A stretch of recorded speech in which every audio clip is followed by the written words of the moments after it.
The Governor's Committee on Employment of People with Disabilities recognizes Aidan Anderson as the Student of the Year for his determination in overcoming complex challenges in pursuit of his education. I was just super excited to know that, I was being acknowledged for such a prestigious, achievement. Whenever I first experienced this disability, I feel like I was, filled with a lot of, confusion and fear at the time.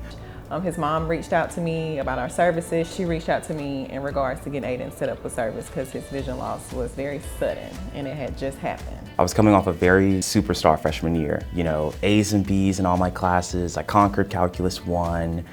So I was in the middle of that internship, working remote at home as a cybersecurity analyst. And I started to realize that it was really hard for me to see the screen, that my eyes would tire out quicker, and eventually I even just started to notice a blind spot. So early on, we knew that one service Aidan would need would be some technology, of course. So he uses a desktop magnifier, he uses handheld magnifier, and I believe Zoom text on his laptop.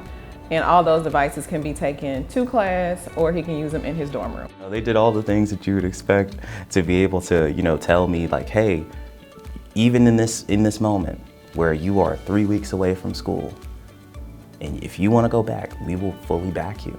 We'll make sure that you have the necessary resources. And I returned to Auburn. I consider myself a student leader. I'm president of the National Society of Black Engineers here. I've worked very closely with the College of Engineering to make Auburn a more accessible campus. People need to be able to know that they're capable of accomplishing the goal for them to be able to put their full effort and trust in accomplishing that goal. You're in college and then all of a sudden you go from having vision to not having vision, learning how to drive to not being able to drive. And he didn't stop. He didn't let that stop him from achieving his goals. And for me, it just means the world that I'm able to walk around campus with my visual impairment, talk to people about it, be honest about it in my classes, say, hey, I can't see the board, but I'm still gonna get an A on that exam.